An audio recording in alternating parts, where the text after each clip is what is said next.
हम जा रहे हैं एक जगह पे। अस्सलाम वालेकुम, आज के व्लॉग का आगाज़ करते हैं। अभी चूचू पापा लगी हुई है, हम जा रहे हैं खाना खाने और डिज़र्ट खाने। और क्योंकि आज मैंने बहुत काम किया है, क्योंकि आज संडे था तो आज वेदर यहाँ पे तकरीबन 9-10 था। ये हल्के बड़े बड़े आपको नज़र आ रहे होंगे। मैंने अपना फ्रंट यार्ड और बैक यार्ड, घर के आगे जो पौधे शौधे पड़े थे वो, बैक गार्डन समर के लिए रेडी किया है। और यकीन माने मैं बहुत थक गई हूँ। आज मुझे 6 घंटे लगे हैं उसको वापस उसी कंडीशन में लाने के लिए। और बिलीव करें कि मैंने बहुत प्यारा अच्छा सा सेट किया है। और अल्लाह ताला मुझे हिम्मत दे, नज़र बद से बचाए। बहुत मुश्किल था, फिर मैंने बहुत सारी गोलियां खाई। तो ये तो ज़िंदगी के साथ साथ। अभी हम खाना खाने जा रहे हैं। आज मैंने खाना नहीं बनाया था क्योंकि ऑब्वियसली जब आप घर काम करो तो फिर आप बाहर घर खाना नहीं बना सकते, आपको बाहर खाना खाना पड़ेगा। क्योंकि आज काम ज़्यादा था तो इसलिए फिर खाना भी हमने बाहर खाना है। तो फिर आपको दिखाते हैं कहाँ जा रहे हैं, मेरे साथ बने रहिए। ये जी हम जा रहे हैं खाना खाने, और जैसे कि मैंने आपको भी बताया। और बस आज हमारा दिल कर रहा था कढ़ाई खाने का। हालांकि कढ़ाई तो अभी हमने कुछ दिन पहले खाई है, लेकिन फिर भी हमारा दिल कर रहा था, मेरा दिल कर रहा था पिज़्ज़ा हट खाते हैं। ये जी हमारे घर के बिल्कुल साथ पिज़्ज़ा हट है। लेकिन पिज़्ज़ा हट भी है और यहाँ पे वो देखें नैंडोज भी है, और ये बिल्कुल हमारे घर के साथ है। इसके पीछे हमारे पास हलाल KFC भी है। और इसी फोर्ट में लोग ज़्यादातर यहीं पे खाने आते हैं। इस नैंडोज के पीछे एक हमारे पास KFC है जो हलाल है, वो हम खा सकते हैं। और सबवे भी हलाल है। ये जी पिज़्ज़ा हट है। और इधर इसके बिल्कुल साथ ही सबवे है, वो मैं अब दिखा नहीं सकती। और ये जनाब हम अपने बिल्कुल हमारा घर टाउन के साथ है, और यहाँ पे काफ़ी सारी हलाल चीज़ें मिल जाती हैं। और अभी हम कढ़ाई खाने जा रहे हैं, और वो भी बड़ी मज़े की लाहौरी कढ़ाई। और मैनचेस्टर में एक बात है कि आपको पाकिस्तान की याद नहीं आती, क्योंकि यहाँ हर चीज़ आपको अवेलेबल होती है, और यही यहाँ की खूबसूरती है। तो आज जैसे कि मैंने पहले बताया कि गुर की बातों का दिन है, तो हम गुर की बातें करेंगे। और क्योंकि बड़ा अरसा हो गया गुर की बातें नहीं हुई, क्योंकि ज़ाहिर बात है उम्रे से वापसी के बाद कुछ मैं बीमार हो गई, फिर बीमार हो गई, थकावटें ही नहीं उतर रही थी। और जब आप वापस आते तो 1 महीना लग जाता है आपको नॉर्मल रूटीन में आते आते। तो इंशाल्लाह अभी क्या खाने लगे हैं, कौन सी कढ़ाई खाने लगे हैं, आपको दिखाते हैं, मेरे साथ बने। ये जी हम कढ़ाई खाने लगे हैं और कबाब। क्योंकि आज मैंने क्या किया है ये मैं आपको घर जाके बताऊंगी, जिसकी वजह से आज हमें बाहर खाना खाना पड़ रहा है। और यही मैनचेस्टर में रहने की खूबसूरती है। और यकीन माने ये कढ़ाई देख के आपको पता लगेगा, बहुत आला, माशाल्लाह माशाल्लाह माशाल्लाह माशाल्लाह माशाल्लाह। और यकीन माने इस जैसी खूबसूरती कहीं नहीं। यही यहाँ रहने का स्वाद है। तो इंशाल्लाह अब क्योंकि खाना ठंडा हो रहा है, सारे वेटिंग में पड़े हैं टूटने के लिए, तो मैं फिर थोड़ी देर में जी हम विंजर रोड से वापस जा रहे हैं। मैंने कहा मेरी फेवरेट रोड आ गई, यूनिवर्सिटी रोड है ये, जबरदस्त। खानी मुझे दिखाएं जी, सुनाए क्या हाल है। मैं बार बार याद करा रही हूँ, आज गुर की बातों का दिन है। आज मजे की गुर की बातें होनी है। इट्स टू लॉन्ग, बहुत अरसा हो गया हमने नहीं बातें की, अब करेंगे इंशाल्लाह। आज गाना सुने, गाना मैं तेरी महबूबा, दिखाएं खान साहब। महबूबा मैं तेरी महबूबा, महबूबा मैं तेरी महबूबा, महबूबा मैं तेरी महबूबा।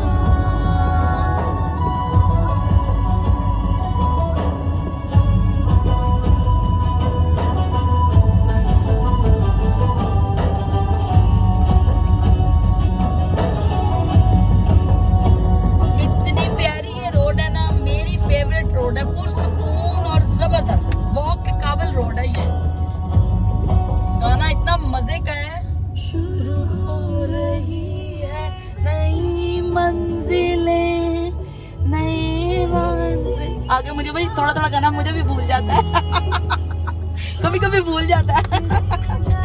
हाँ चलिए दिखाएं खान साहब आगे। खान साहब आपको मजा आ रहा है? खान साहब कैसा लग रहा है? खान साहब लोग समझेंगे कि मैं अकेली हूँ, आप इसको बंद करके दोबारा अपनी तरफ कैमरा करें और दिखाएं कि आप भी बैठे हैं। नहीं दिखाना चाह रहे हैं, चले कोई बात नहीं। खान साहब कह रहे मैं नहीं दिखाता, भाई तुम ही करो। ले जी थोड़ी देर तक मिलते हैं। मुझे गाने का बड़ा ही शौक है भाई। बंदे को शौक जरूर पूरा करना चाहिए। नशा नशा तेरी अखां विचों आवे मैनू वेखिया बड़ा ना ओ लखां विचों आवे मैनू जेड़ा नशा नशा तेरी अखां विचों आवे मैनू मैं वेखिया बड़ा ना ओ लखां विचों आवे मैनू दिल ने मेरे हो गए तू मेरे दिल दे नेड़े होए तू मेरे दिल बस जावे तैनू जेड़ा नशा नशा तेरी अखां विचों आवे मैनू मैं वेखिया बड़ा ना ओ लखां विचों आवे मैनू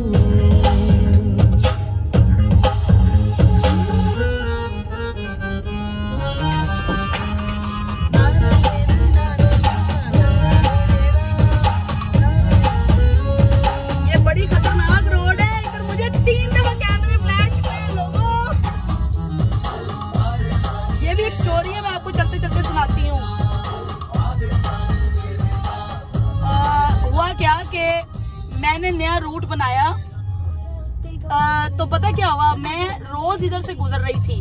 लगातार मैं 3 दफा इसी रोड से गुजरी हूँ एक सर्टेन टाइम में, जो कि यहाँ से आप नहीं अलाउ करते आपको उस टाइमिंग्स पे गुजरने के लिए। और आप बिलीव नहीं करेंगे, मुझे 60 पाउंड ईच, यानी कि एक मंथ में मुझे 3 कैमरे, यानी मैंने रोड क्रॉस की तो मुझे 180 पाउंड एक ही रोड से, एक ही जगह से, एक ही टाइमिंग में और एक ही वीक में आए। ऐसा बहुत कुछ मेरे साथ होता रहता है। और 3 यानी कि एक वीक में 3 दफा कैमरे फ्लैश, यानी कि सॉरी गलत रोड पे चढ़ना और फाइन आना, वो भी बस लेन में, बहुत बड़ी बात होती है। इतनी बड़ी हमाकत कोई नहीं करता, मैंने की है। मैंने कहा आपको बताऊं कि जहां भी जाए बोर्ड जरूर पढ़ें, क्योंकि यूके में तो 5 मिनट में ना फाइन आ जाता है। तो ले फिर आप गाना सुने और फिर मेरा भी गाना सुने और इनका भी गौर सुने। दिखाएं जी, हाँ जी, अब दिखाएं, टाउन, मेन टाउन से गुजर रहे हैं।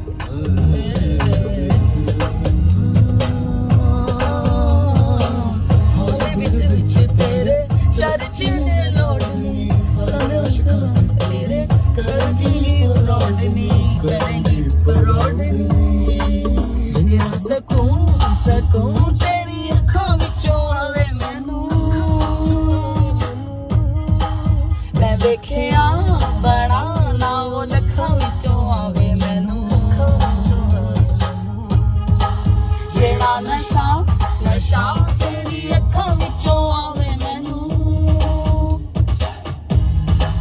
मैं वेखिया बड़ा ना ओ लखां विचों आवे मैनू।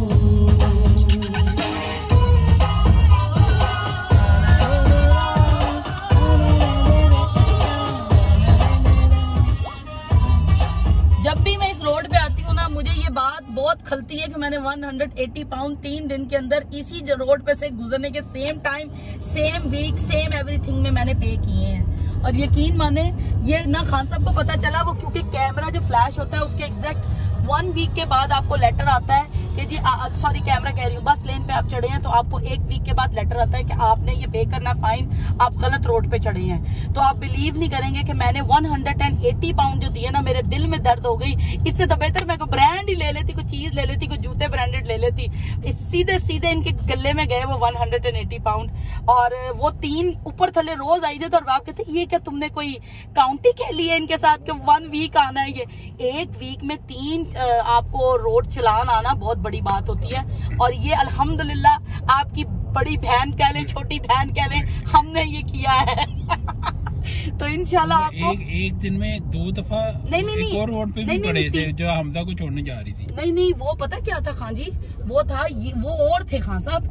ये रोड पे मुझे 3 दिन में हर डेली बेस पे मिला एक वो भी तो एक ही दिन में 2-3 दफा आए। हाँ, वो एक और वो किस्सा किसी और दिन के लिए रखते हैं, अभी ये सुनाते हैं। क्योंकि नॉर्मली क्या होता है, मैंने जो गाड़ी चलानी होती है ना, वो अब तो खैर मैं बहुत बेहतरीन ड्राइवर हूँ, लेकिन पहले मैं बेहतरीन के साथ फास्ट ड्राइवर थी।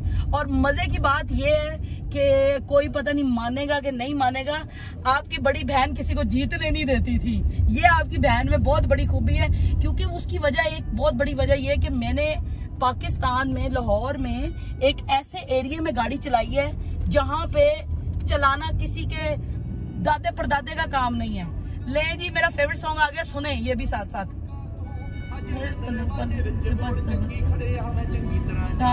कौन कास तो कुछ चांदी चमकाना चाहते ने, कुछ खड़ता चाहते ने, कुछ कमाए भूखे फिल्म दे ना उत्ते जाना चाहते ने। मुसीबत मंदन ते पैंदी रहंदी है, डरी ना तू दुनिया सवाद लेंदी है। ये पंजाबी है, सॉरी इसमें कोई गलती हो जाए तो सॉरी। बदनामी हाई रेट मिलूगी, रेट मिलूगी। ये देखिए जी ट्राम जा रही है, मिलूगी सच बोलेगा तो मिलू 295 की कुछ हेट मिलूगी। ले जी इंशाल्लाह फिर आपको आगे जाते हैं और गुड़ की बातें सुनाते हैं। ये जी मैं अपने लिए डेजर्ट लेके आई हूँ, lotus cheese cake. I love this lotus cheese cake. और ये मेरे से पूरा नहीं खाया जाना, ये बहुत बड़ा लग रहा है, छोटा सा। ये मैं सिर्फ 2 बाइट लेती होती हूँ, फिर आपको दिखाते हैं थोड़ा थोड़ा कर कर। जी मैं आ गई हूँ, मैंने कहा खाना भी खा लिया, आउटिंग भी कर ली, फिर भी लिया और डेजर्ट भी खा ली।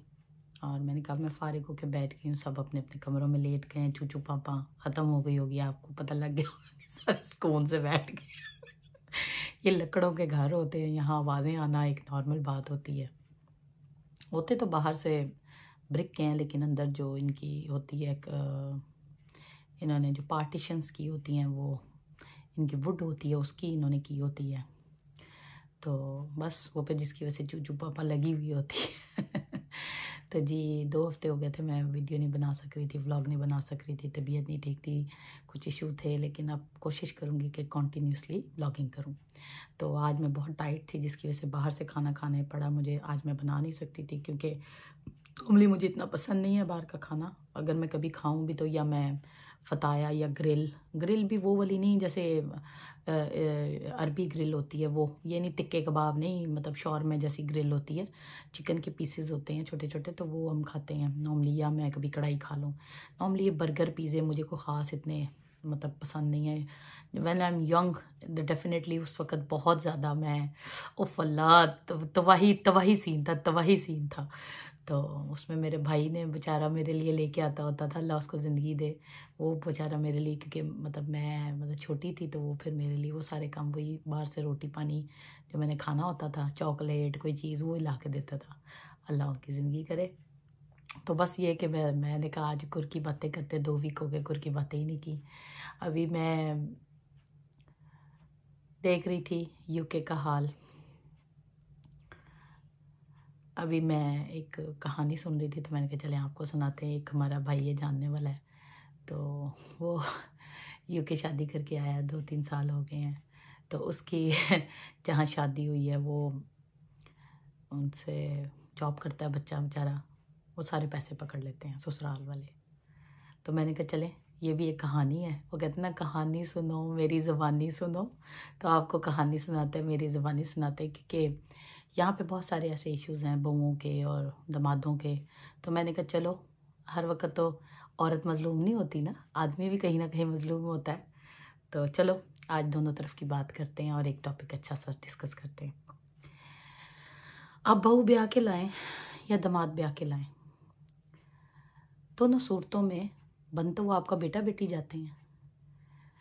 दामाद इसलिए बेटा बन जाता है, आप उसके साथ अपनी बेटी रुखसत करते हैं, वो भी घर का फ़र्द बन जाता है। बहू जो होती है वो आपकी परमानेंट, ऑब्वियसली उसने अपना घर छोड़ के परमानेंट अपना ड्रेस चेंज करना होता है, तो वो भी आपकी बेटी बन जाती है। तो अगर आप उनको बेटा बेटी नहीं समझ रहे तो दामाद और बहू तो समझ लें। क्योंकि हमारे लोगों में ना, मैं आपको एक बात बताऊं, फलसफानी बातें बहुत करते हैं। हमारे पाकिस्तानियों में ना एक बहुत बड़ा इशू है 2-3 बातों का। पहली बात यह है कि जब कोई सही बात कर रहा होता है ना, किसी महफिल में बैठ के अपने बड़ों के आगे, जैसे ख़ानदानी महफिल लगी हुई है, तो एक बंदा सही बात कर रहा है तो उसको कहते हैं ये बदतमीज़ है। जो बंदा रियलिटी फैक्ट एंड फिगर्स पे बात करता है ना, उसको ये लोग बदतमीज़ बना देते हैं। अब मैंने कई दफ़ा महफिलों में देखा है, कुछ लोग बैठे होते हैं, 1-2 ऐसे मीसड़े मकार बैठे होते हैं, वो लोलो पोचो चोचो करने वाले लोग नहीं होते, जो चापलूसियाँ करने वाले, मक्कारी करने वाली, जी ये तो हमारा बाप लगता है, ये हमारी माँ लगता है। ऐसा कुछ नहीं होता। बाज़ बच्चे तो अपने माँ बाप को माँ बाप नहीं समझते, तो उन्होंने आपको क्या समझना है। तो फैक्ट एंड फिगर ये है कि बड़ों को ये चाहिए कि अगर आप बहू ब्याह के ला रहे हैं या दामाद ब्याह के ला रहे हैं, आप उनको कम से कम इज्जत तो देना। बहू लेके आए या दामाद लेके आए, कुर्बानी का जज्बा रखें उनके लिए भी। ये नहीं है कि आप औलाद के लिए कुर्बानी का जज्बा रखें। पर खैर बाज कहते पांचों उंगलियां जैसी नहीं होती। बाज लोग तो दामादों की इतनी इज्जत करते हैं कि आपकी सोच नहीं है, और बाज लोग दामादों का कुत्ता कर देते हैं। वो कहते हैं बस हमने बेटी ब्याह दी इसके साथ, ये जाने यही करे यही मरे, ये कुछ उस पर बुरा वक़्त आ जाए, अच्छा वक़्त आ जाए, अच्छा वक़्त आ जाए तो वो दामाद बन जाता है, नहीं तो वो किसी का बेटा बन जाता है। बाज बेचारे बदनसीब लड़के ऐसे भी होते हैं जो बेचारे घर में अगर कुछ ना कर सके तो वो बीवी के खामन बन जाते हैं, अपने माँ बाप की औलाद ही नहीं रहते वो। ये फैक्ट है। हमारे लोग पैसे को बहुत प्रायोरिटी देते हैं, चाहे दामाद हो चाहे बहू हो। एक वो पंजाबी च कहते हैं उंगलों ते गिनी ना इज्जत देंदे ने। ए देखो एने फैक्ट एंड फिगर काउंटेबिलिटी होती है। वो जैसे अकाउंटेंट नहीं होता, वो 24 घंटे उंगलियों पे गिनता रहता है, फलाने क्लाइंट दे एने पैसे ने ते एने है। आजकल लोगों का ये मटेरियलिस्टिक हो गया कि इसकी एनी प्रॉपर्टी है, एनी इज्जत देनी चाहिए है। ए दामाद है, ए देखो एने पैसे ने, एनू एनी इज्जत देनी चाहिए है। हालांकि दे आर टोल्ड, यही बड़ों क्या बड़े होते हैं। बड़े क्या होते हैं आपकी नज़र में? बड़े यही होते हैं चेक एंड बैलेंस लेके चलने वाले। बाज लोगों का साहब होता है कि आप बहू बन के या दामाद बन के जितना मर्जी कर लें वो भी कम पड़ जाता है। और यूके में तो स्पेशल कोई लड़का, ज़्यादातर लड़के ही, लड़कियां भी आती हैं लेकिन लड़की अकाउंटेबिलिटी ज़्यादा होती है यहाँ पे आने की। बहुत ज़्यादा रेशियो में लोग मतलब बच्चों की शादियां करते हैं कि हमारा लड़का सेट हो जाएगा। वो जो उनकी दाल चटनी पिसती है ना यहाँ आके, वो तो मैंने पूरी इस पे ना कह लो कि मैंने देखी हुई, क्योंकि मैं ना बहुत ज़्यादा सोशल हूँ, तो मुझे हर किसी की स्टोरी मेरे कान में आती रहती है। पर कई स्टोरियाँ मैं हिडन रखती हूँ कि अगलों को पता लग जाएगा कि ये किसकी बात कर रही है, मैं नहीं बता सकती। तो लेकिन ये कि मोस्टली ऐसा जो दामादों की चटनी यहाँ बहुत पीसी जाती है, बहुत पीसी जाती है, अंत की पीसी जाती है यहाँ पे। ये नहीं होता कि औरत ही मजलूम होती, मर्द भी मजलूम होता है। तो लिहाजा अगर आप बेटा या बेटी अपने घर में लेके आ रहे हैं, जरी बात है आप बेटी उनके घर रुखसत कर रहे हैं, और अगर आप बहू ला रहे हैं तो अपने घर लेके आ रहे हैं, तो प्लीज़ खुदाया थोड़ा सा रहम करें, इंसानियत दिखाएं। मैंने कई लोगों को नमाज पढ़ते हुए अभी 2 मिनट पहले नमाज पढ़ के उठे हैं, बड़ी दीन की बातें कर रहे हैं, जी हम तो ऐसे करते हैं, हम तो ऐसे करते हैं, और 6वें सेकंड में ना वो जब बैठे महफिल में बात कर रहे होते हैं ना, तो बंदा कहता है यार मैं कन्ना नूं हत्थ लावां कि ना लावां। तो इसलिए अगर बहू ब्याह के ला रहे हैं या दामाद ला रहे हैं तो प्लीज़ उनको अपना बेटा बेटी समझें, उनके लिए भी कुर्बानी का जज्बा रखें। ना कि हर वक्त बहू आए तो जी उसका हक है, उसका काम है। अच्छा मैं आपको बड़ी मज़े की एक बात बताऊँ आप लोगों को, मैं पर्सनली बताऊँ, मुझे बिल्कुल नहीं पता था। मैं ना पिछले दिनों बीमार ज़्यादा रही, तो मैं 24 घंटे सोशल मीडिया चेक कर रही हूँ। तो मुझे ना जब से उम्रा करके आई हूँ तो मुझे अहदीस और कह लो कि इस तरह की जो कुरान मजीद की आयात और मौलवियों के बयान मैं बड़ा सुनने लग गई हूँ। मतलब पहले मैं इतना नहीं सुनती थी, मैं क्यों झूठ बोलूँ। अब उम्रा करने के बाद ना एक वो बंदे के अंदर वो ज़रा कहता है कुछ नमाज की भी रेगुलरिटी हो गई है कि मैंने रेगुलर नमाज भी पढ़नी होती है। पहले मैं नहीं इतनी पढ़ती थी, मैं सही बताऊँ, लेकिन अब मैं बयानात बहुत सुनने लग गई हूँ। मीन्स के मुझे इतना नहीं पता दीन के बारे में, लेकिन मैंने एक बयान सुना, वो मैं आप लोगों से भी शेयर करूं। वो कहते हैं सास ससुर का कुरान मजीद में वही नहीं है, जिक्र ही नहीं है। मैं तो सुन के हैरान हो गई। मैंने अपने मियाँ को कहा, मैं कहा हाँ जी ये तो मैंने पहली दफा सुना है, सास ससुर का तो जिक्र ही नहीं कुरान मजीद में। कौन से सास ससुर? उन्होंने कहा माँ बाप का जिक्र है, लड़की के अपने माँ बाप, लड़के के अपने माँ बाप। अच्छा जब से मैंने वो बयान सुना वो मेरा माइंड कॉन्सेप्ट ही चेंज हो गया। मैं मर गई। लोग कहेंगे ये क्या बातें कर रही है, भाई मुझे भी नहीं पता। मैंने कहा अपना थॉट आप लोगों से शेयर करूं। यकीन माने कि मुझे वाकई नहीं पता था कि सास ससुर का कोई वही नहीं है बीच में, चाहे वो औरत की तरफ के चाहे वो बंदे की तरफ के, कोई कॉन्सेप्ट ही नहीं है। और हमारे यहाँ भी बने हुए अल्लाह वास्ते के। तो मैंने वो मौलवी साहब का बयान सुना तो मैं घंटा ना सोच में पड़ी रही। रात को खान साहब आए, मुझे कहते तुम इतनी सोच में क्यों पड़ी हुई हो? मैंने कहा हाँ जी, ये तो सास ससुर का तो बीच में चैप्टर ही कोई नहीं, ये अल्लाह वास्ते कि धक्केशाही।